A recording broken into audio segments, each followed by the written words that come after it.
Vamos a invitar ahora a Rafael Navile.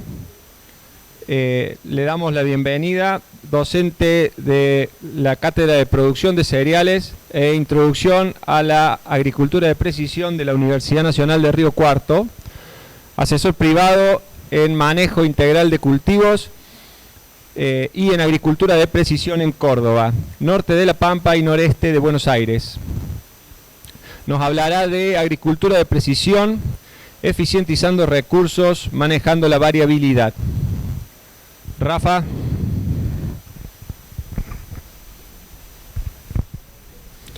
Buenos días, muchas gracias por la presentación. Gracias a la mesa por la invitación. Bueno, para continuar con la jornada y para empezar con lo que sería la charla y con el tema que me invitaron a participar, eficientizando recursos y manejando la variabilidad. En el marco de la jornada que es eficiencia del uso de agua en la agricultura. En este sentido, y antes de empezar, vamos a ver qué es, y cuando decimos qué es la eficiencia de uso de agua. Justamente, cuando hablamos de eficiencia de uso de agua, ¿se escucha bien ahí? Cuando hablamos de eficiencia de uso de agua, estamos viendo lo que es producción sobre agua utilizada. En este caso, estamos hablando, o podemos tener en cuenta, que vamos a decir kilo de grano de maíz, kilo de grano de soja, kilo de grano de trigo, como algo ya mencionó Marcos en la charla anterior. Ahora, justamente, vamos a tener distintos factores a que esta eficiencia de uso de agua la vamos a estar modificando. Esos factores van a estar de la mano de ¿qué? De la nutrición, de la sanidad, de la fecha de siembra. ¿Por qué hablamos de nutrición? Hablamos de que un cultivo, un maíz con mejor nutrición, un maíz que tenga un buen arrancador, como mencionaban por ahí, bien provisto de fósforo, con mejor raíces, va a hacer un mejor uso de agua, va a poder hacer una mejor cantidad de kilos de maíz por milímetro de agua. ¿Por qué sanidad? Lo mismo, fecha de siembra, porque lo vamos a estar poniendo en mejor posición para poder producir. Ahora, ¿qué es importante cuando decimos agua utilizada? Y acá venimos a ver lo que justamente mencionaba Marcos en la charla anterior. Agua utilizada es igual a precipitación. Y acá es cuando calculamos esto, es decir, eficiencia de uso de agua, producción sobre agua utilizada. ¿Qué pasa con esa agua utilizada por el cultivo? Y cuando lo calculamos justamente por precipitación o precipitación más riego, en el caso que recién charlaban con Facu, tenemos que tener muy en cuenta qué pasa con el agua que cae en el lote. ¿Dónde está? Un dato que tiró Marcos en la charla anterior, importantísimo. ¿Cuál es el porcentaje de agua que perdemos de los lotes? El agua de lluvia que se pierde por no hacer bien las cosas o por no tener una sistematización hecha. 20%.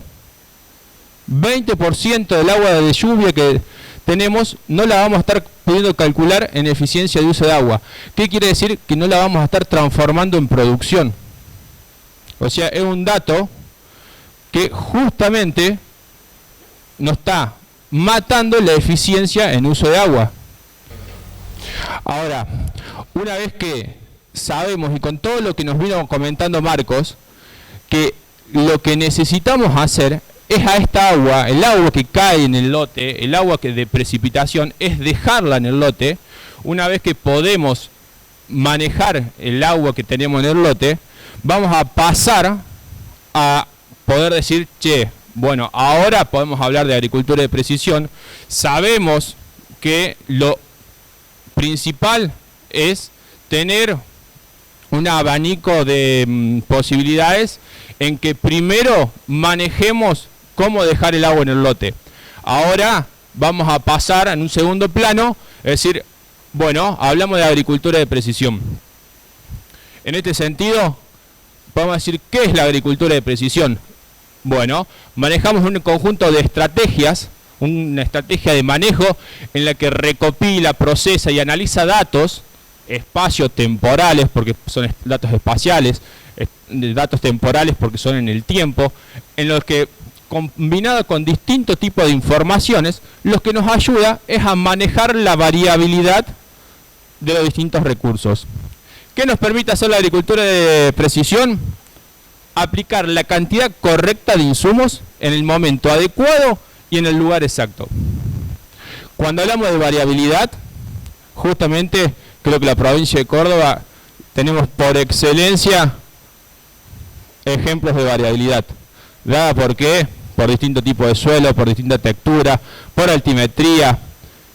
Si agarramos un campo de ejemplo, para poner un solo ejemplo nomás, podemos ver cómo de punta a punta de un campo tenemos variabilidad de la que querramos. Loma en un extremo del lote, bajos, más bajos, y cuando lo vemos con una lupa, no solo son lomas y bajos, tenemos cantidad de variabilidad intralotes en la que una vez que la conocemos, justamente la podemos manejar. Pero es súper importante poder conocer esta variabilidad para que de esta forma poder manejarla. Ahora, ¿qué podemos lograr una vez que conocemos esta variabilidad? Es mejorar la eficiencia de uso de recursos, mejorar el potencial productivo, mejorar la rentabilidad, mejorar la sustentabilidad de la producción, mejorar la calidad de grano cuando hacemos cosecha diferencial, y control de labores. Son todas cosas que podemos hacer con agricultura de precisión. Sí, podemos hacerlo. Ahora, ¿qué tiene que ver esto con eficiencia de uso de agua? Y cuando podemos ver, mejoramos la eficiencia de uso de recursos. Por supuesto que tiene que ver con la eficiencia de uso de agua. Ahora vamos a ver cada uno de estos, cómo lo podemos relacionar con la eficiencia de uso de agua, que es justamente lo que venimos a tratar de relacionar cada uno. Mejoramos la eficiencia de uso de recursos. Si hay preguntas las vamos haciendo ahora o al final. Como quieran, si quieren ir cortando, no hay problema. Mejoramos la eficiencia de uso de recursos. Cuando hablamos de aplicar cada zona del lote la cantidad de insumos adecuados. ¿Qué quiere decir? Ajustar la densidad de siembra. ¿Por qué está relacionado la eficiencia de uso de agua cuando hacemos un ajuste de densidad? Justamente, si tenemos una cantidad de agua disponible en un sector del lote en secano, si vamos a ajustar la densidad, estamos ajustando el rendimiento, por lo tanto estamos ajustando la producción para ese sector determinado. Entonces está totalmente relacionado lo que es eficiencia de uso de agua con un ajuste de densidad de la siembra. Lo mismo pasa con aplicación variable en nitrógeno o cuando hacemos aplicaciones dirigidas de herbicida. En este caso lo que estamos haciendo es mejorando la aplicación del recurso en sí.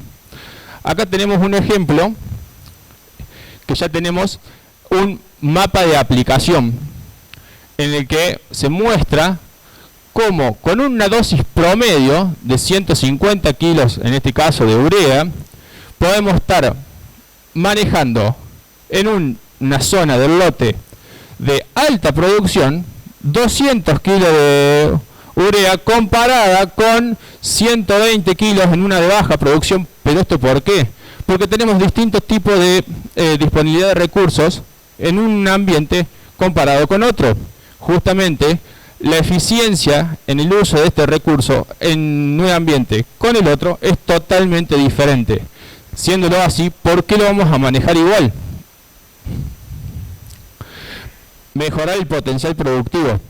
Ahora, esto es algo que por ahí, cuando uno habla, decir, cambiemos fecha de siembra en un lote. Ahí es difícil por ahí y cuesta convencer a un productor decir por qué vamos a cortar un lote o cómo hacemos para cortar un lote y hacer fechas de siembra distintas. Fijemos algunos ejemplos, como a nivel lote, cuán complicado es agarrar y decir, tengo una loma al medio y poder cortarla directamente, siendo que a los extremos tengo napa y al medio se me despega de la napa, y por fecha de siembra el potencial productivo son totalmente distintos. Puedo manejar densidad y fecha de siembra diferencial cuando de esta forma apunto a rendimiento y a híbridos totalmente distintos. Otro ejemplo, loma bajo y lomas. ¿Por qué no justamente hacer un esquema así en los lotes, cambiando fecha de siembra dentro de un mismo lote? Otro ejemplo, fecha diferencial en distintas formas de plantearlo. Tengo una loma en la que me cruza y se me va achicando. ¿Por qué no hacerlo de esta forma? O sea, hoy por hoy se tienen las herramientas que por ahí Marco lo mencionaban. Tenemos las herramientas en corte surco por surco, en la que no tengo problema de hacer cabeceras y poder eficientizar al máximo los recursos, tanto teniendo napa o siendo bajos. Es decir, necesito hacer, porque muchas veces estos planteos están, necesito hacer un 20% de maíz temprano por X condición, por animales o por mercado. Perfecto, pero hagámoslo donde corresponde. Acá tenemos un ejemplo de cómo con equipos corte surco por surco podemos lograr y hacer cabeceras perfectas sin tener superposición y sin tener drama en hacer este tipo de labores. Incluso acá yo estoy planteando hacer líneas rectas, se pueden hasta hacer en curvas. Y esto sirve también cuando después los chicos van a mostrar algo, se siembran en curvas también. Mejorar la rentabilidad. Cuando hacemos las aplicaciones, tanto sea fecha de siembra variable, ajuste de densidad, aplicación variable de nitrógeno, cuando sumamos todo y ponemos todo en la balanza, podemos ver cómo, sin querer mostrar un número, la sumatoria, y esto lo tenemos que ver incluso como sistema, o sea, no es la sumatoria de solamente agricultura de precisión, sino es la sumatoria de todas las cosas que uno va haciendo, cómo podemos mejorar perfectamente la rentabilidad del sistema. Ahora, justamente, mejorar la sustentabilidad de la producción. Viendo una imagen satelital de NDVI, cómo se puede hacer aplicaciones dirigidas a partir de selección de ambientes o selección de sectores donde solamente ahí se va a aplicar o se va a aplicar con dosis diferenciales. Eso se puede hacer perfectamente a partir de imágenes satelitales, en la que se pueden hacer dosis cero o dosis divididas, dosis diferenciales. Siempre es importante tener en cuenta en el que las condiciones y las calidades de aplicaciones hay que controlarlas.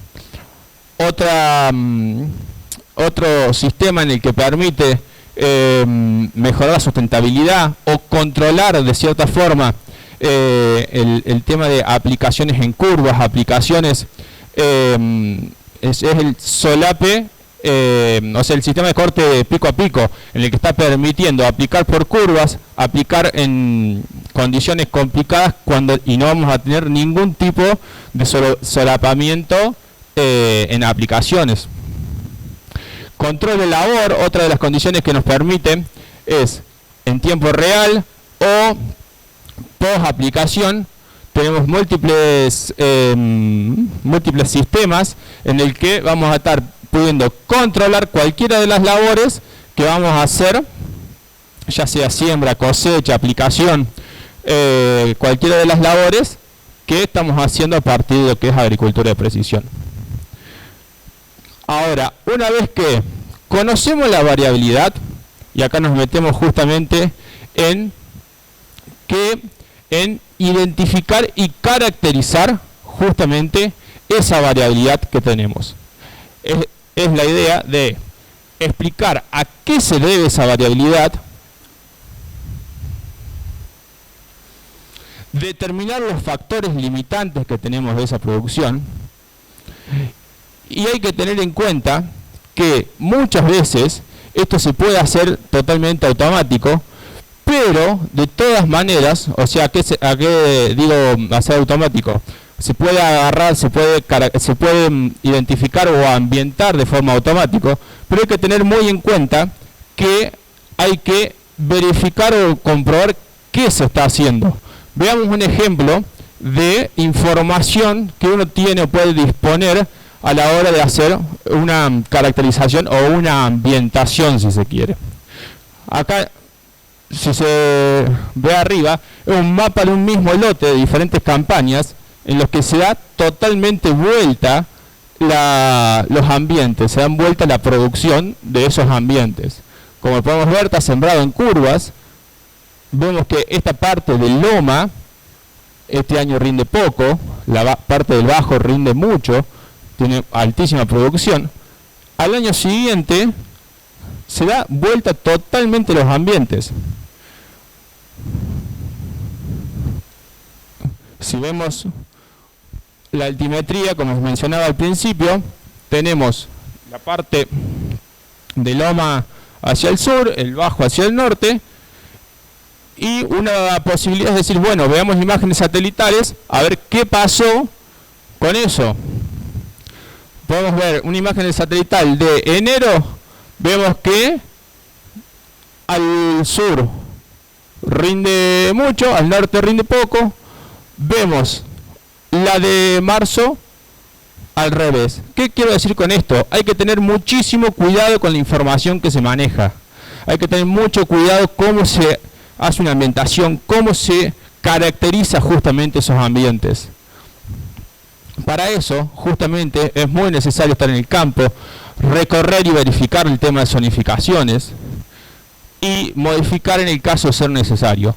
Pero ¿qué es lo principal? Estar siempre en un equipo, en un trabajo en conjunto, tanto técnico-productor, para poder lograr el tema justamente de llegar a ambientar y hacer realmente las manejo por ambiente y manejo más eficiente de cada uno de los sectores del campo.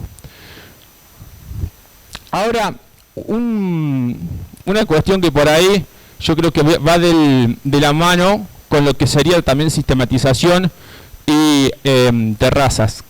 ¿Cuándo es importante o cuándo es más el impacto o mayor el impacto de una ambientación o una aplicación variable de insumos?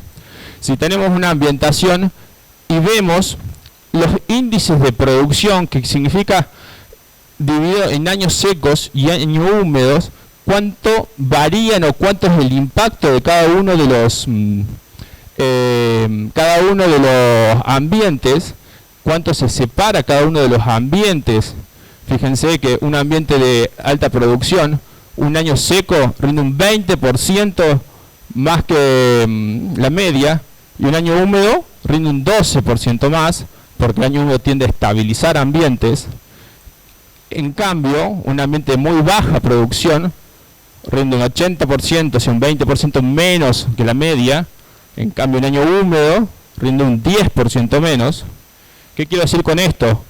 Que en años secos la diferencia entre ambientes justamente es de un 40%, cuando un año húmedo la diferencia entre ambientes es alrededor de un 20%. Esto es un caso puntual, pero la generalidad es justamente que en años secos la diferencia o la brecha entre ambientes se tiende a agrandar. ¿Qué pasa con esto? Justamente en años secos es cuando uno puede maximizar y aprovechar este tipo de recursos. Ahora vamos a ver un par de ejemplos en el que cómo afecta la sistematización a lo que son la variabilidad de los lotes. Acá podemos ver claramente un lote en el que no está sistematizado, un lote común, en el que tenemos bien marcado lomas y bajos. Vemos diferencias alrededor de 63% de lo que es el rinde en el bajo y el rendimiento en la loma.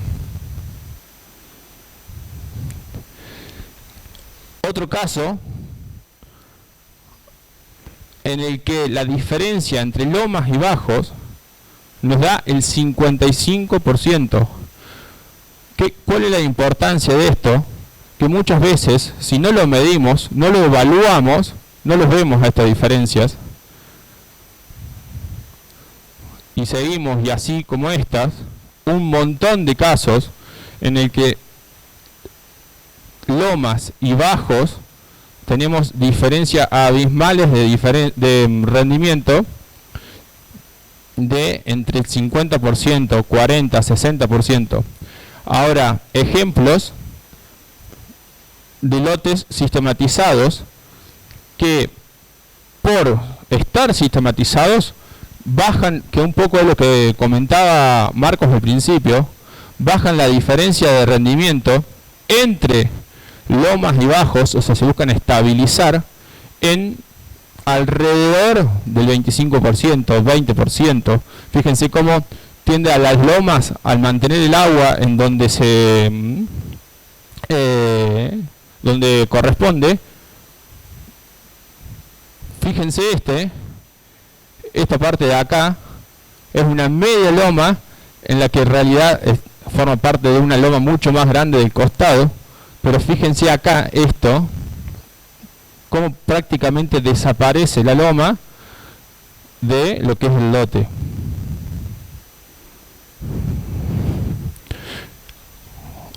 Otro ejemplo, que esto me pareció importante mostrarlo porque si no lo vemos así gráficamente, uno dice, está bien, sistematizamos o sembramos en curva.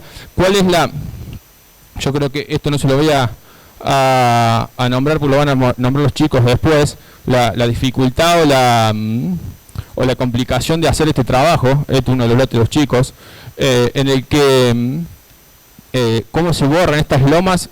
Si uno se para acá o de acá arriba directamente no se ve la chata, no se ve un tractor, son lomas importantes, no vamos a criticar los otros chicos, pero son lomas que tenemos una pendiente impresionante y poder lograr esta estabilización de rendimiento, realmente hay una diferencia abismal. Y acá un ejemplo en el que podemos comparar justamente dos lotes. Uno sembrado como corresponde, cortando la pendiente en curvas, en el que las lomas y el relieve es exactamente el mismo que este lote. Pero fíjense cómo la diferencia de rendimiento cambia totalmente. O sea, la estabilidad dentro del lote cambia, digamos, justamente porque acá tenemos marcadas diferentes ambientes y acá se busca a una estabilidad entre ambientes.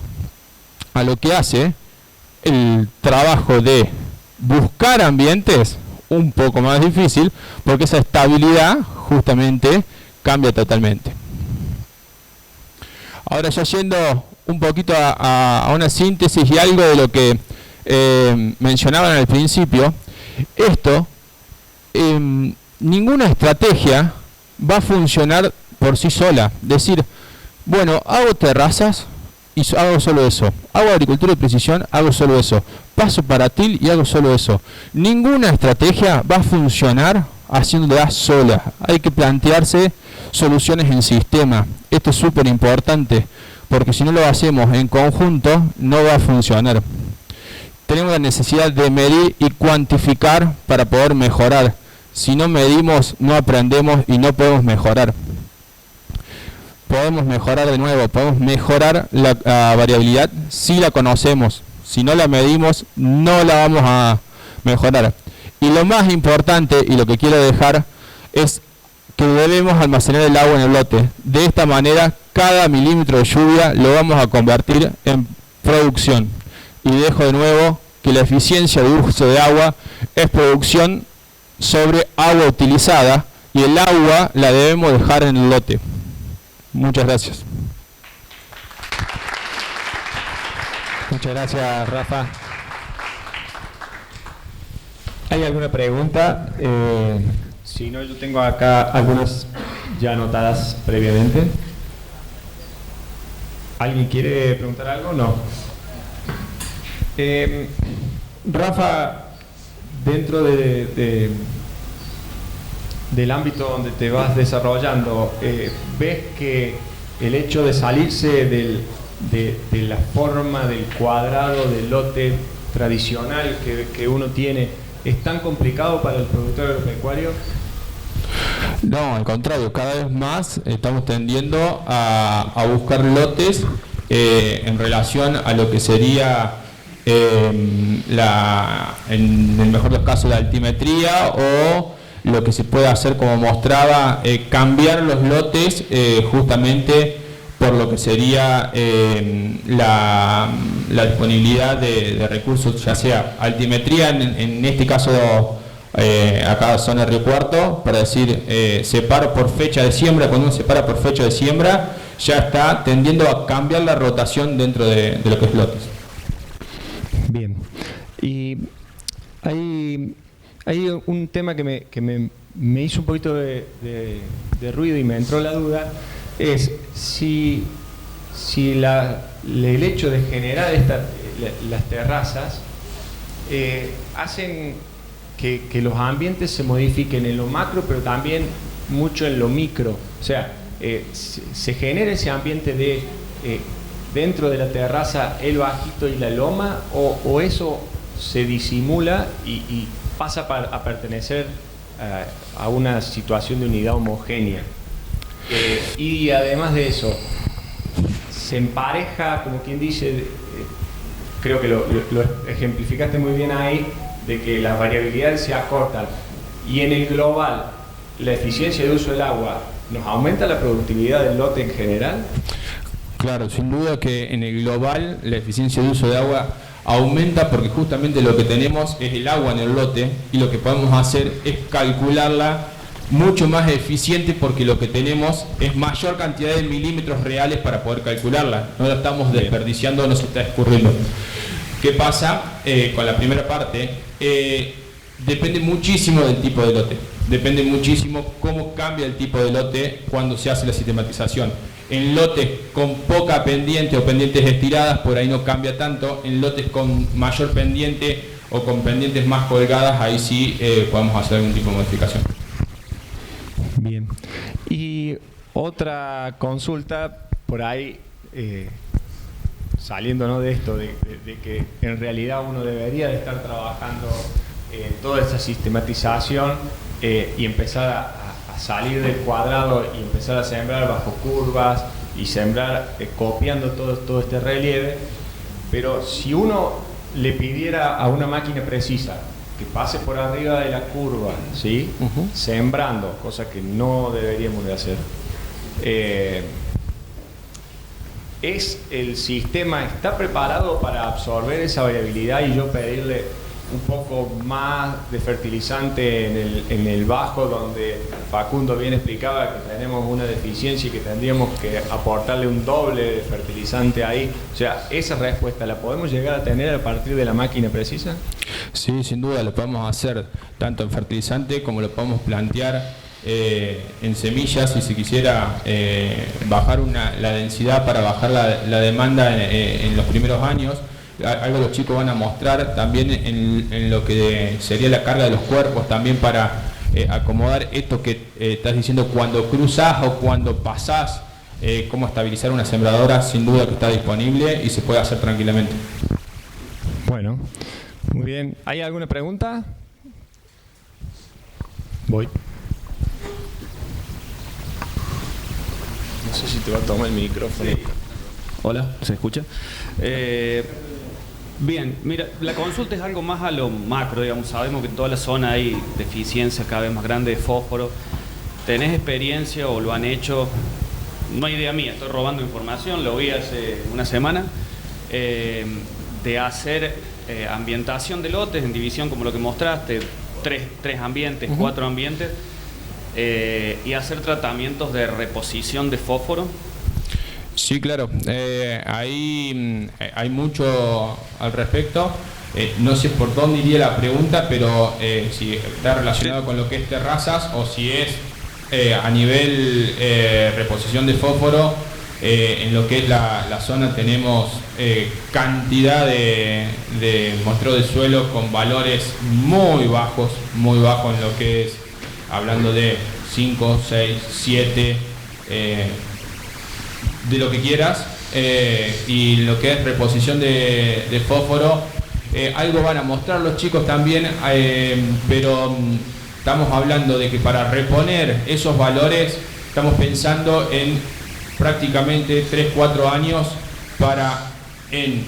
tirando valores que se puede ir haciendo todos los años, 150 o 300 kilos de simple, 150 de triple y arrancadores para poder levantar en 3 o 4 años a 15 partes por millón, 12 partes por millón, una estrategia así en el tiempo, y hay que siempre pensar que el fósforo es una estrategia de sistema y no de cultivo, y pensarlo en el tiempo. Es muy difícil pensar un sistema, decir, che, tengo 4 partes por millón, al año que viene lo quiero levantar a 15. No hay forma, no hay manera, porque tenés extracción y el suelo que tenemos es muy complicado, digamos, y también hay que pensarlo económicamente. Entonces, sí, hay mucho de eso. No, la pregunta iba a si tenías experiencia o tenían la idea, o en el grupo donde estás trabajando lo han hecho, porque justamente la semana pasada vi un ensayo de un lote en la zona de las acequias. No es mío, vuelvo a repetir, estoy robando información, pero se los planteo para el resto. No es necesario hacerlo con una máquina de siembra de precisión, se puede contratar un servicio de los que hay habitualmente, y no con esto estoy hablando de marcas ni de nadie, digo, soy independiente. Pero digo, ambientando lotes, sí. Lo que vi era nivelar a un nivel de ppm, como vos decís, 10, 12 mínimo, digamos. Entonces, poner lo que faltaba en la loma y no poner tanto de lo que sobra en el bajo, y hacer, sí, un planteo de 5 años, o cada 5 años hacer esa reposición, y los resultados eran muy similares a lo que vos estás planteando, mostrando con respecto al agua, digamos. Sin duda, sin lugar a duda, nada más que va por otro lado el tema, pero es totalmente así. Justamente con trabajos de 5 años lo que se logra con fósforo es muchísima estabilidad en el tiempo. Pasar de 4 partes por millón, 6 partes por millón promedio, a pasar a 12, 13 partes por millón, que uno está buscando a apuntar a 18, lo que logras es estabilidad justamente en el tiempo, en la producción, y justamente se logra de esa forma, pinchando y buscando reponer, pero nosotros lo hacemos de 2 maneras: pinchando cada 2 años cuando vamos a maíz, y reponiendo cuando justamente salís de ese maíz. Repones lo que te trajo el cultivo y volvés cuando con valores de fósforo volvés a balancear, pero sí se hace de esa manera, digamos, y la idea es estabilizar todo a lo mismo, justamente por eso es que se hace variable. Una cosa para acotar es que muchas veces te sorprende en los análisis, en función de eso de fósforo, que la loma es la que más tiene, porque tu tasa de extracción es menor. Entonces, tus valores de fósforo son mayores en loma que en bajos. Por eso. Eso depende muchísimo de lo que es la textura y de lo que es la extracción. Hay veces que pasa eso y hay veces que se da vuelta. Exacto. Justamente hay veces que la loma es mayor, o hay veces que se da vuelta, pero es por una cuestión de textura o de extracción. ¿Sí? Siempre están las dos posibilidades, son válidas. Y cuando tenés texturas más finas, levantarlo es más difícil. ¿Alguna otra pregunta?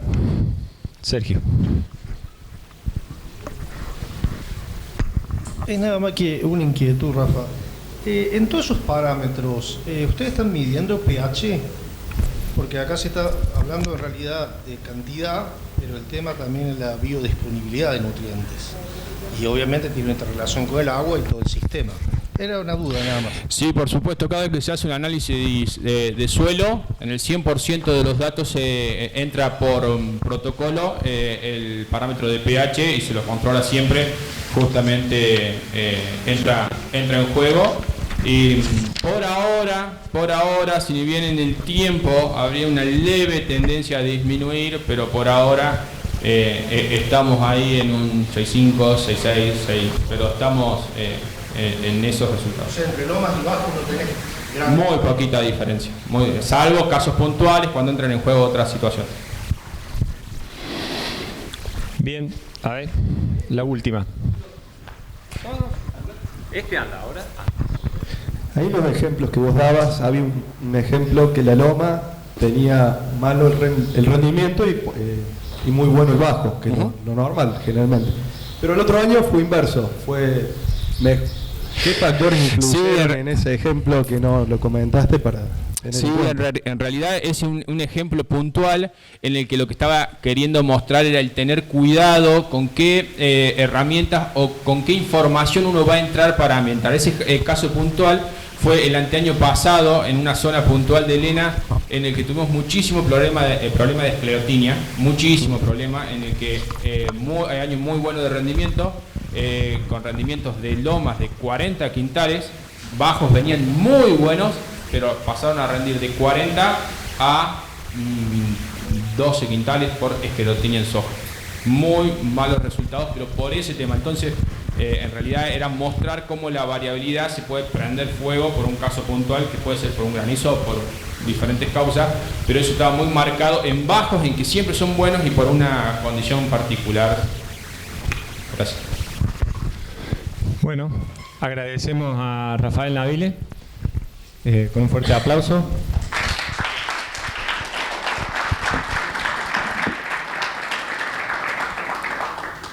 A continuación vamos a tener nuestro panel de testimonios con personas que nos van a compartir su experiencia en cuanto a la sistematización predial y el uso de la agricultura de precisión en sus sistemas. Le damos la bienvenida a nuestros invitados, el ingeniero biomédico y productor agropecuario Juan José Boccolini y al productor Nicolás Schifani. Está bien el productor, ¿no? Bueno, para arrancar ya se habló prácticamente de lo que es la escorrentía. Una breve definición es la circulación libre del agua sobre la superficie. Es un caso puntual en un campo que alquilamos de cómo no realizar terrazas ni ningún tipo de labranza, ya sea paratil o descalificador como nombra Marco, el agua corre. Déjame, Nico, hacer una aclaración. Bueno, en el caso nuestro tenemos campo acá en la zona de Coronel Baigorria y en la zona de Río Seco. Esa zona, o sea, para los que no saben, es cerca de Alpacorral, o sea, la altimetría ahí realmente es bastante interesante. Nosotros somos, o sea, mi abuelo en el 2020 empezó con esto porque el problema que él tenía era el acceso al campo, entonces drenaba muchísima agua el campo. Y ahí es como que se interiorizó en este tema, contactó a un hombre de Río Tercero que era especialista en esto. Y bueno, la cuestión es que en base a eso nace la intención de hacer estas terrazas o curvas de nivel, y es por eso que nos vienen a preguntar la experiencia por la cantidad de años, digamos, que estamos incursionando en esto. Más o menos para que sepan de qué zona venimos y ver un poco la experiencia que tenemos. Bueno, él también tiene... No sé si quieres contar de la zona. No, bueno, en la zona de Elena también tenemos lotes que tienen 1 metro de pendiente en los 100 y lotes con mayor pendiente todavía, como muestra Rafa en las diapos. Lo que vamos a mostrar un poco es la experiencia del trabajo en sí posterior a la terraza y de cómo lo vamos manejando nosotros en el campo. Bueno, digamos, los puntos críticos que suelen haber en la sistematización en base a la experiencia que tenemos es que hay pérdida de control en la altura de las aplicaciones terrestres, lógicamente. ¿Cómo lo solucionamos a esto? Es aplicar en sentido de la curva o con cortes por sección o pico a pico, digamos. Eso es una gran solución. En el caso nuestro, en los campos de más allá arriba, pensamos siempre en pulverizadora lo más chico posible, de botalón más chico, para evitar por ahí los movimientos grandes que tienen los botalones. Hemos tenido casos que contratamos una pulverizadora un poco más grande y bueno, por ahí se complica un poco el tema de cuando hay un poquito de viento. Entonces eso es una verdadera solución al problema de la pulverización, que muchos tienen ese temor. Nosotros lo hemos solucionado de esa forma. Y prácticamente todas las máquinas que hay en los campos, todas tienen corte por sección. Lo que es corte pico-pico es todo prácticamente nuevo, pero bueno, ya está. No es que es algo que...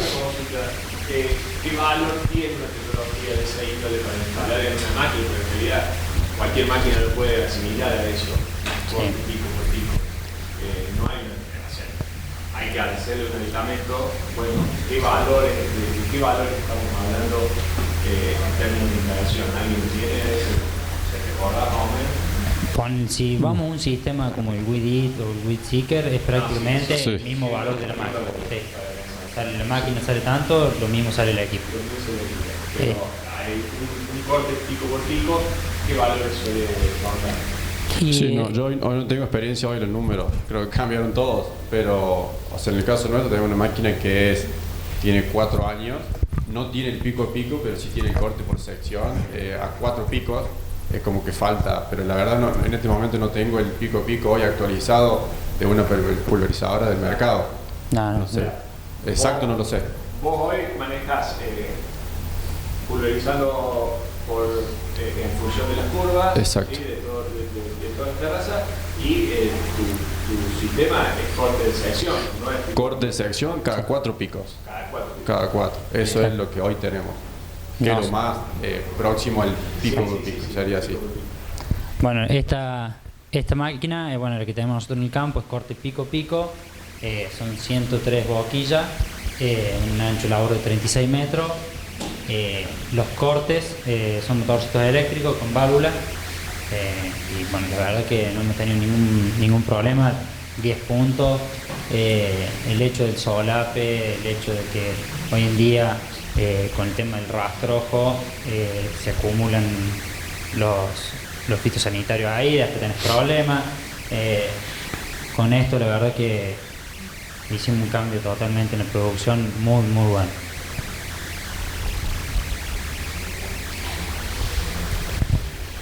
Bueno, algo que comentaba Rafael anteriormente es que justamente cuando haces por ahí en las curvas con estas máquinas muy grandes, hay pérdida de contacto con el suelo a la hora de la siembra, digamos.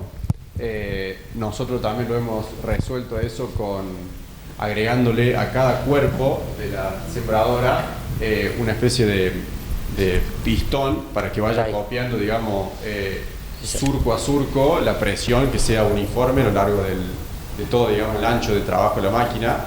Cuando vas sembrando por las curvas hay partes que te quedan sobre la curva y hay partes que te quedan un poco más, digamos, alejadas de la curva, y lo importante es mantener siempre la misma presión, sobre todo para cuando sembras maíz, que necesita una cierta profundidad. Entonces eso es una forma, digamos, de solucionar uno de los problemas que es importante a la hora de la siembra. Lo que vemos ahí, bueno, son sistemas nuevos que han salido ya hace varios años, que se están incorporando recién hace 3-4 años acá en Argentina. Yo hasta ahora tengo el sistema resorte tradicional que tiene la mayoría de las sembradoras. ¿Qué hacemos para evitar la pérdida de contacto con el suelo? O por el contrario, cuando hacemos una terraza y llegamos con el sembrador de la terraza y tenemos suelo liviano, o llegamos donde pasamos el paratil, que la presión ahí se nos dispara y vamos a generar compactación, o se nos entierran los surcos, empezamos con problemas en la siembra, es regularle el resorte, no bajándose lo demás, que no vamos a tener contacto, sino aflojarlo un poco, ir midiendo, ir viendo hasta dónde vamos con la semilla, controlando la profundidad del grano. O sea, no son cosas de otro mundo. Esto sería lo mejor, lo ideal. Vos de arriba del tractor le das que siempre el margen sea del 20%. Si vos tenés 70 kilos de presión, te va a mantener los 70 kilos de presión en todo el lote y va a ser algo bien uniforme, va a nacer todo parejito, va a ser un 10. Se puede hacer de todas formas con el resorte, yo lo estoy haciendo así y siempre teniendo los cuidados de decir, bueno, en la zona que pasamos el paratil, bueno, lo dejamos para el último. Hoy en día la mayoría de las máquinas tienen piloto, no es que es algo loco, entonces tener esos cuidados porque si no todo lo que hacemos, como decía Marco, lo podemos echar a perder por no hacerlo bien o no cuidarlo posteriormente.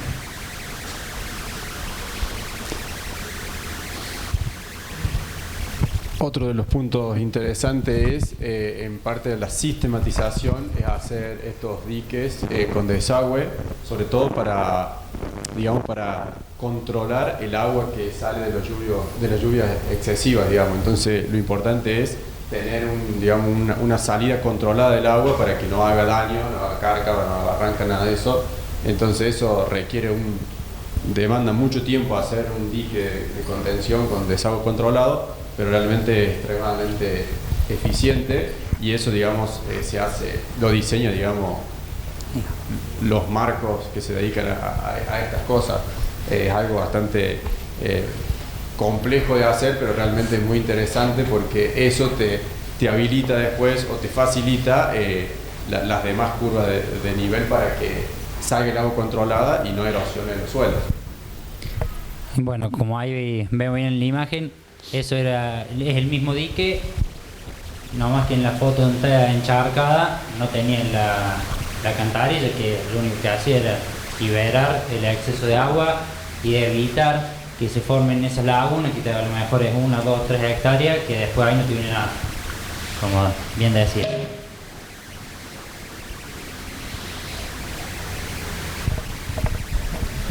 Bueno, nosotros hemos tenido en la zona allá de Río Seco de mayor desnivel, hemos tenido encharcamiento en la zona de las curvas, o sea, en la parte, digamos, de la bandeja, de la parte que viene de arriba, por intensivas precipitaciones, lo cual eso en teoría está bueno porque quiere decir que el agua queda dentro del lote, y una forma de solucionar que hemos encontrado para que el agua empiece a infiltrar más rápido y no perder y que no se pierda el cultivo por inundación, digamos. Hemos encontrado la forma de pasar el paratil para mejorar, digamos, ayudar a la infiltración del agua. Eso la verdad que hace 2 años que lo estamos haciendo y lo repasamos casi todos los años para que justamente aumentar, digamos, el nivel de infiltración. Y la idea más o menos que tenemos con Rafa es decir, bueno, un 15, un 30, un 40%, dependiendo del año, dependiendo de cómo sean las lluvias, cómo sea la cosecha, cómo viene toda la producción ese año, es ir pasándole paratil, plantear el tema de los cultivos cobertura. Uno cuando cuenta la experiencia, no es que esté dando una receta, lo que yo siempre que digo, che, ¿qué sembras? ¿Qué hibrio tenés? ¿Qué variedad de soja? Mira, yo siembro esto, a mí me da tanto, no quiere decir que yo te diga, che, sembra este que es buenísimo y a vos te va a pasar lo mismo. Yo creo que cada campo es puntual, cada ensayo se tiene que hacer como lo hace uno, y esto no es para una receta, y menos con el tema del manejo de agua, que después si uno hace mal las cosas, el daño que puede tener un vecino, bueno, ni hablar. Perdón, ¿a qué profundidad está pasando el paratil en los marcos? Todos los años se te encharcan, todos los años que está pasando, depende de la que tendrás. A 30-35 centímetros de profundidad más o menos, sí. Tratamos de no hacer todos los años la misma curva, digamos, vamos haciendo salteado la curva, pero justamente con eso, digamos, evitamos, está bien, hace 2 o 3 años que no se dan lluvias importantes, no lo estamos sufriendo ahora, pero cuando se nos ha dado en otras oportunidades, eso realmente, el agua demora poco tiempo ahí y hemos salvado cultivos en la parte esa de la bandeja de la curva. Exactamente, 2 pasadas de ancho del paratil es suficiente. Es justo donde se arrastró la tierra, digamos, para levantar la curva, pero eso habla de curvas ya un poco más viejas.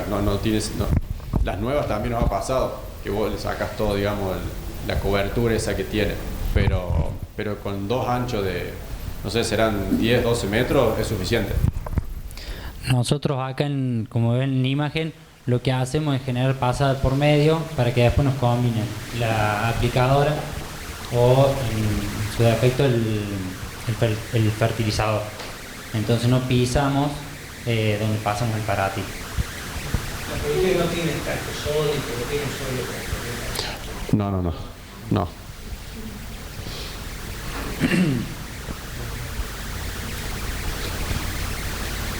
Bueno, eso ya se nombró hace rato. Siempre cuando corremos, digamos, la tierra para hacer la curva, esos años se ve reducida la producción, y una forma de subsanar eso, digamos, es sembrar una cobertura, un centeno, que es lo más apropiado, una doble fertilización en invierno con niveles de fósforo, y nosotros ya hemos empezado hace un par de años a bolearle estiércol a las curvas.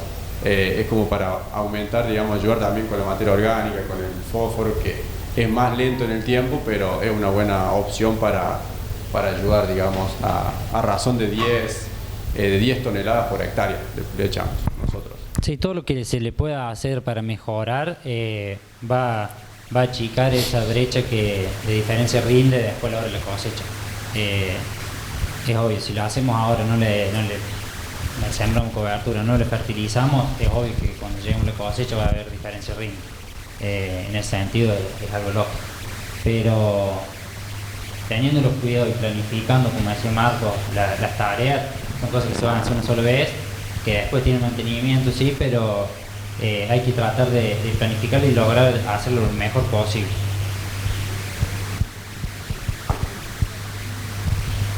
Y bueno, otra de las cosas interesantes que hablábamos es la de incorporar tecnología para el tema de evitar el solapamiento, sobre todo el maíz, que tiene un elevado costo, la semilla, y después hay pérdida de rinde por solapamiento. Hay en la curva, en un lote con mucha curva de nivel, hay mucho solapamiento, o sea, se hace bastante cabecera, es interesante, digamos, incorporar una tecnología de surco a surco, o al menos a una corte por sección, para evitar este tipo de solapamientos y ahorrar semilla, y aumentar el rinde también. Cuando haces un cálculo estimativo de lo que ahorras en semilla, es más o menos entre un 10 y un 15%, dependiendo de cómo llegan las curvas a la cabecera y de lo que te implica a vos el hecho de decir, pasar de una sembradora que completa, de poner 20 surcos completa, pasar una de 20 de surco por surco. El ahorro económico es impresionante. Con el tema de los costos hoy en día, se paga solo. Bueno, esto es algo que prácticamente todas las máquinas que están en los campos, ya sea la aplicadora, los tractores, las cosechadoras, vienen con altimetría. Nosotros lo que hacemos es extraer los mapas de altimetría de las máquinas, y así, previo, nosotros ya teníamos sistematizada la cuenca, porque esto no es algo que uno se puede largar a hacer, me sistematizo el campo y listo, me salvo yo solo, no. Hay que hacer un estudio, tiene que haber ingenieros, pero esto viene a ayudar y a brindar más información, porque ustedes piensen de que estos mapas salen de sensores de altimetría que están a 52 centímetros uno del otro, y son exactos. Acá podemos ver los centímetros, milímetros que hay de variabilidad. Entonces esto vienen a sumar a todos los estudios que ya tenemos y a darnos una mano más, una visión más de cómo aprovechar estos mapas para sistematizar el campo. Este sería el mapa que viene así de la sembradora. Con este caso, nosotros lo que hicimos fue marcar los puntos, marcar las curvas, adecuarlas más o menos a nuestro lote, a nuestra pendiente, y le metimos a eso además el ancho de trabajo de la sembradora y el ancho de trabajo de la cosechadora, de tratar de combinar que nos queden un ancho justo para decir, bueno, no tengo esos pedazos de 1 metro, de 2 metros, que después es tiempo para el maquinista y perdemos ahí eficiencia. Pero bueno, es voluntad y es trabajo, no es algo imposible.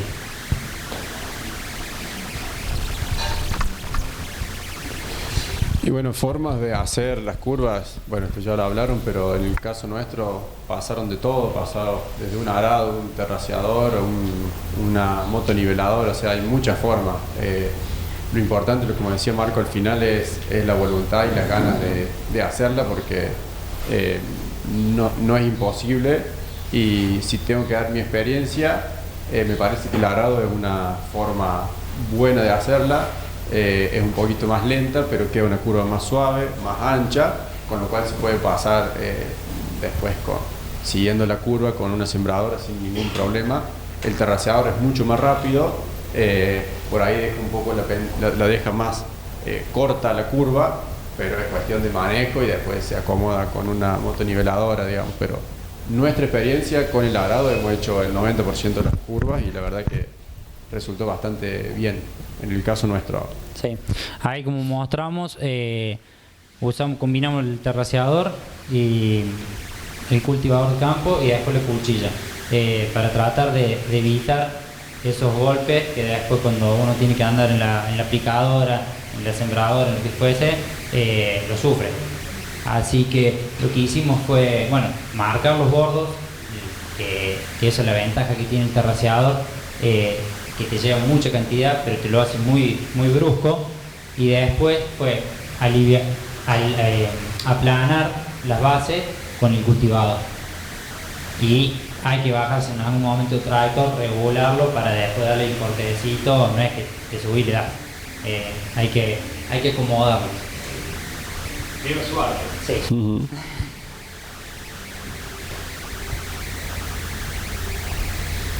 Y bueno, los beneficios, ya sí, que lo han hablado un montón, es aumentar la infiltración, disminuir la velocidad del agua, que es clave, reducir el arrastre de todo tipo de nutrientes, materia orgánica, lo que sea. Bueno, evitar pérdida de nutrientes, aumentar la productividad, que es el gran objetivo de todos los productores, y proteger los caminos, que es como una vez que vos lográs sistematizar el campo, el agua prácticamente en los caminos no sale. Eso, digamos, son los grandes beneficios. Y bueno, ahora vamos a la parte que recién hablaban de fertilidad. Al eliminar el escurrimiento, reconstruimos los niveles de fósforo. Nosotros lo que planteamos es, bueno, ya está, no nos corre más el agua, vamos a ver qué pasa en el suelo, como decía Marco.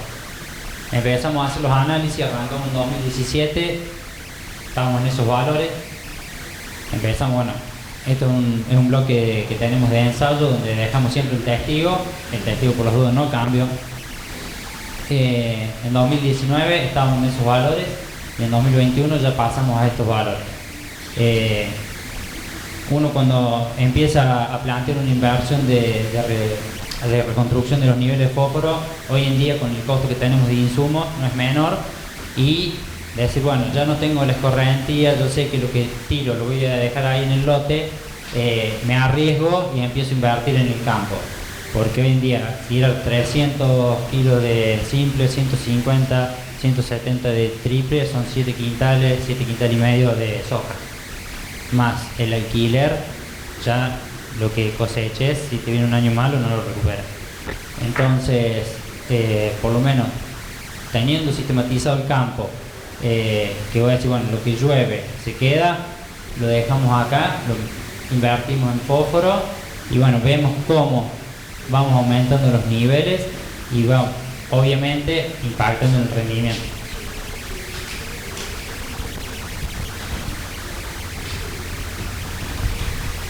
Bueno, bien decía el Rafa, no vamos a hacer mucho hincapié, estabilizar los lotes de cada fondo. Y bueno, consulta, por ejemplo, que nos han hecho a nosotros es si se pierde tiempo y dinero a la hora de trabajar por las curvas de nivel, y uno por ahí le responde, imagínate con las barrancas como perdés tiempo también, o sea, hay pérdida de tiempo, pero digamos se recuperan un montón de beneficios que los nombramos recién. O sea, requiere su manejo, requiere su forma de trabajar, pero por donde lo mires, digamos, desde la cantidad de milímetros que retenés en el lote a comparar con el tiempo que perdés, eso me parece que está a la vista, no se discute, se paga solo. Sí. Así que hay pérdida de tiempo, pero es cuestión de acostumbrarse, de manejo, porque realmente vale la pena. No, y si no, otra, o sea, como para refutarlo, nosotros en el campo recuperamos 12 hectáreas que eran de barranca. Está bien, se hizo un gran laburo, se taparon los barrancos, se sistematizó, se hicieron diques de contención, se hicieron diques para el cuenca arriba. O sea, fue un laburo que se hizo junto con todos los productores de la zona para ir eliminando todas las barrancas y frenando el agua. La verdad que es un laburo interesante, pero bueno, siempre en la mirada de cuidar el recurso que es el suelo. Y bueno, hablando un poco de costos, en el caso nuestro, o sea, hoy si más o menos es lo que vale en el mercado, digamos, 2 quintales para un estudio y análisis de la cuenca, y 2 quintales, siempre hablando de soja, para realizar las terrazas, es lo que más o menos cobran. Y en el caso nuestro puntual, que habíamos hecho ya el análisis, a nosotros nos costó 0,5 promedio litro de gasoil, teniendo todos las herramientas, digamos. Eso es el costo que tenemos por hacer por metro lineal de curva. Sí, por eso. Acá lo que quisimos fue más o menos poner lo que se habla en los pueblos, lo que se habla en los consorcios. Siempre están diciendo 2 quintales para el análisis, 2 quintales para la terraza. Por ahí es menos, por ahí es más. Por lo general todo te lo hacen en 4 años, así 60 kilos de soja por año. Es dependiendo. Hay consorcios que no te cobran nada, se cobra el estudio y así.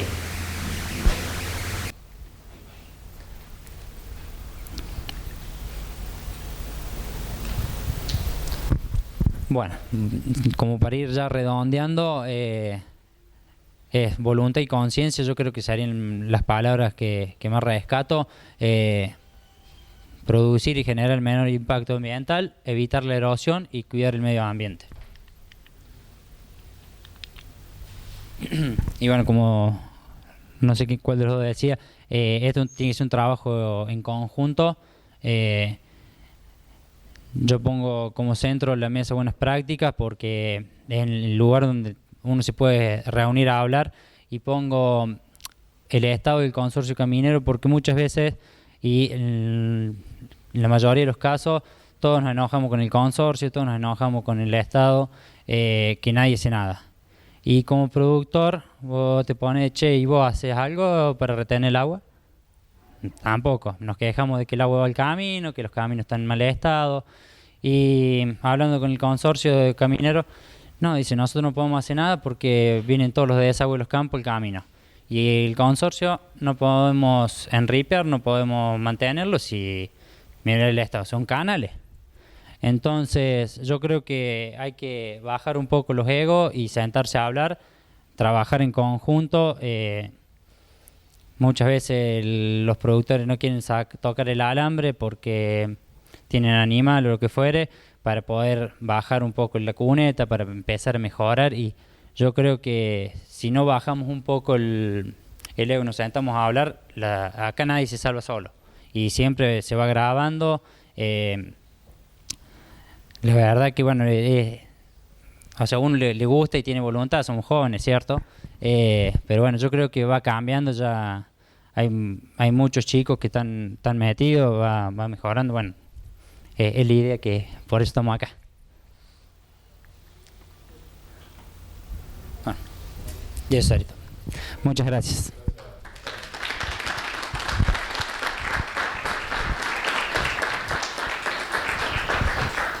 Bueno, le agradecemos a Juan y a Nicolás.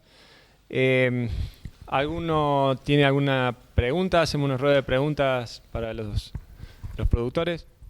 ¿Alguien que quiera preguntarle algo? Si no, avanzo yo. Un poco lo comentaste, pero la recuperación de las superficies improductivas que en el caso de ustedes se les había dado por males manejos anteriores o por no haber tenido sistematizado todo su establecimiento, hoy esa superficie está al 100% en producción, ¿no es cierto? O sea, ya lo han recuperado hace varios años, se logró estabilizar perfectamente. Cuéntame un poquito más de eso. Bueno, en el caso nuestro, sí, ya hace más de 10 años se hizo la obra, está en producción. Bueno, diferentes eventos de grandes precipitaciones, el encharcamiento y el anegamiento de zonas, hay pérdida de lo que sea maíz o soja, pero sí, está todo en producción. Y una consulta que... Sí, perdón. Y ahí, bueno, recuerdo que hablando del tema del mantenimiento, no es lo mismo los lugares que vos tenés una pendiente de 1 metro en los 100, a esos lugares donde vos tenés una barranca, donde el agua va, toda la cuenca desagota ahí el mantenimiento de las curvas sí ya es 2 o 3 años y seguro que alguna tira barrio, no puse acá una de las fotos, pero bueno, una curva, la principal, que abre, que abre el agua por nivel, la área barrio bien completa, bueno, son curvas que uno tiene que mejorar y meter, pero sí pasa, bueno, en los 10 años 2 veces, no es que algo loco. Algo que por ahí no sé si lo hablaron, pero un poco contar la experiencia desde el punto de vista de la adopción de esta tecnología, bajo qué cantidad de hectáreas o cómo lo van adaptando ustedes dentro de su establecimiento, cómo fueron, tengo entendido que ya lo tienen al 100% a sus establecimientos sistematizados, pero bueno, cómo fueron modulando todas estas obras, ¿sí?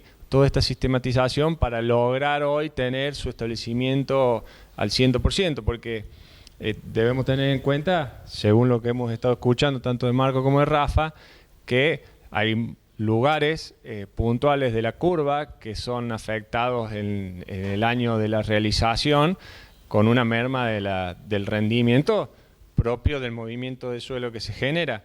Entonces, eso también es una merma desde el punto de vista del ingreso del bolsillo del productor. Entonces, ¿cómo lo van ustedes manejando? Si esto se puede hacer por etapas, ¿cómo lo van teniendo en cuenta?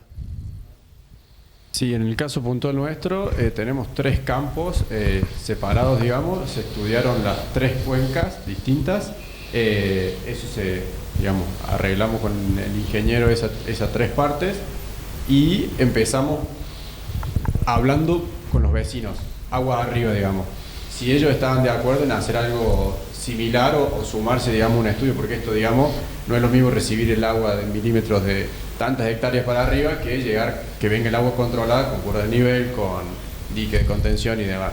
Con los que estaban de acuerdo se empezó a trabajar en conjunto con ellos, inclusive nosotros en algunas oportunidades cedimos, digamos, las herramientas. O sea, ellos dijeron sí lo hacemos, pero no tengo cómo, nosotros ayudamos a hacerlo porque era beneficio, digamos, para los campos nuestros, para todos.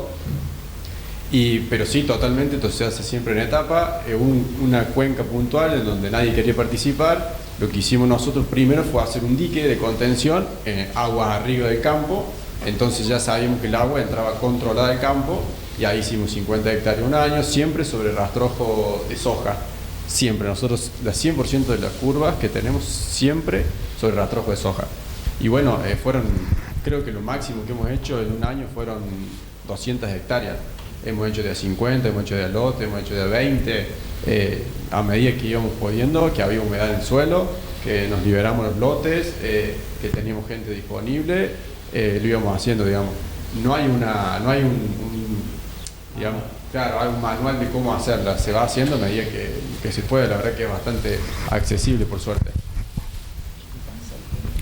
Yo creo que lo más importante es arrancar, bueno, en los casos donde ya tenés un problema puntual, nosotros tenemos barranca, decimos, bueno, arrancamos por ahí, en contener y frenar el tema ya de la degradación que estamos teniendo, y bueno, de ahí arrancamos para afuera. De lo más grave, se vamos para lo más leve. Nico, ahí podrías contar la experiencia de cómo te fue el año en que hiciste las curvas en uno de los lotes del ingreso del campo, en que uno tenía curvas y el otro no, cómo te fue en el primer año con respecto a cómo se comportaron esas curvas ese año, en el que tenía uno sí y otro no, digamos, en cuanto a las lluvias, precipitaciones, cómo corrió. El 4 y el 6. Claro, exactamente. Bueno, como allá que lo trajo colación Rafa, como lo más chocante fue después de una lluvia llegar al campo y de ver que el camino no tenía agua. Eso fue lo más lindo. el hecho de haber llegado con las curvas 50 metros antes del camino, bueno, evitó totalmente el escorrentía. Voy a decir, bueno, me decía Gerardo, por lo menos que se lleven de que no te barremos el camino. Eso es la verdad que es para resaltar. El agua quedó ahí en el lote. Con el tema del rendimiento, me decía vos cuánto era.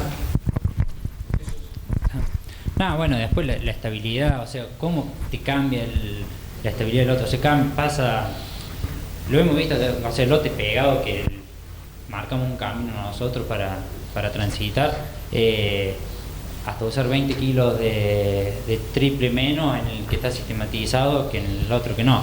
Y vos decís, no cambia nada, 2 años de curva, nada más. Son cambios que vamos viendo y que es mucho hoy en día. Si lo sumas al costo, prácticamente se paga, o sea, es un laburo que se paga más que solo, pero bueno, el productor cuando le decís, el ingeniero seguro te va a cobrar 2 quintales, ya tire para atrás.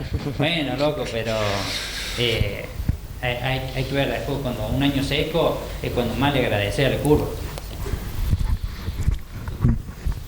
Marco. Hola. A modo informativo, algo que no estamos contando, ahora hablando de costos, de valores, dentro de lo que es promoción de todo este tipo de actividades, de la parte de sistematización, el gobierno de la provincia de Córdoba ha puesto hace ya 4 años a disponibilidad de los productores una línea de financiamiento a tasa cero, administrada por Fundación Banco de Córdoba, que son créditos blandos, o sea, a tasa cero, son dirigidos a la realización de proyectos de ejecución de proyectos de sistematización. O sea, eso tiene un límite en monto y un límite en superficie que se puede ajustar. Los créditos son prendarios, podés prender un vehículo, un tractor, o sea, pero están disponibles, no sé si lo sabían, si todo el mundo, se trabaja mucho en la difusión, pero siempre es poco, es corto, muchas veces no se llega a todo el mundo. Pero también está, aparte de la financiación del técnico, todo eso, también está la financiación del Estado en promover. Por eso yo en un momento les decía que hoy la mayor limitante en que la tecnología se adopte es la decisión del productor. Hay un montón de peros que tiene el tomador de decisiones que hoy están solucionados.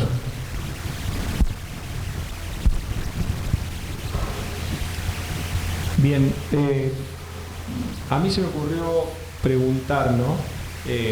Así como está el programa de buenas prácticas agropecuarias de la provincia de Córdoba y ese programa promueve y da un aporte de estimulación al productor a empezar a hacer y de reconocimiento para que haga a aquel productor que hace bien las cosas, ¿hay alguna ley que promueva o que estimule aún más o que obligue a productores con determinadas características dentro de su establecimiento a generar este tipo de sistematización? Sí, hay una ley, que es la Ley Provincial de Conservación de Suelos y Manejo del Agua. Esa ley establece parámetros que podrían llegar a obligar a un productor a sistematizar su campo. Mucho ha sido de las diferencias que los técnicos hemos tenido con el gobierno de la provincia, con los tomadores de decisiones, con los que administran. Y nos costó, pero entendimos y comprobamos que una obra que se haga sin el compromiso, sin el convencimiento del productor, por más que te obliguen, no va a perdurar. Yo creo que la decisión que ha tomado el Estado en cuanto a la promoción, al incentivo, la facilitación, todo lo que sea convencimiento, facilitar, o sea, me parece que va por buen camino. Quizás sea más lento, porque somos todos hijos del rigor, ¿no es cierto? Y lamentablemente el rigor entra por la billetera. Pero podrían entrar multas, podrían entrar un montón de cosas porque la ley lo prevé y no es así. No nos entra el rigor del ambiente, de caminos detonados, de lotes cortados, pero de a poco eso está cambiando. Es lo que digo, esto que venimos contando recién, de generar las condiciones para que las decisiones se tomen. Entonces, si vos me preguntás, Marcos, ¿querés que salga en rigor de la ley a cortar cabezas? No creo que pase por ahí, simplemente porque una persona que no está convencida va a hacer las cosas para cumplir y punto. Y le van a preguntar qué tal son las terrazas y no van a venir a hablar como hablaba de la experiencia, desde el concepto. Van a decir, no, las terrazas son una porquería, no me salieron, te jodan para sembrar, te jodan para pulverizar. ¿Me entendés? O sea, no, me parece que no va por ahí. Bien. Si no hay más preguntas, agradecemos entonces a Juan y Nicolás por estar con nosotros en este espacio, de abrir la puerta de sus campos, parado del compromiso de compartir sus experiencias con todos nosotros y por la preocupación y ocupación que le dan en su día a día al cuidado de los recursos con los cuales trabajamos. Muchas gracias, chicos. Un aplauso.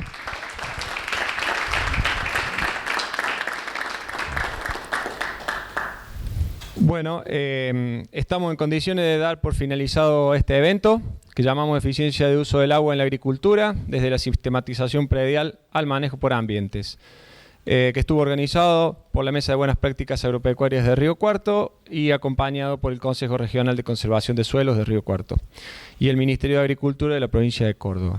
Les recuerdo que esta capacitación suma puntos para el programa de BPA de la provincia de Córdoba, para lo cual deben dejar su quit al momento de inscribirse o haberlo puesto en la inscripción en el formulario de inscripción, al cual acceden por el link que había en las redes. Agradecemos nuevamente a Marcos, Rafa, Juan y Nicolás, y les recuerdo que cualquier consulta respecto a este tema o a otros que puedan tener, no duden en contactarse por nuestras redes, @Mesa de Buenas Prácticas. Estamos en Facebook, Twitter y Instagram.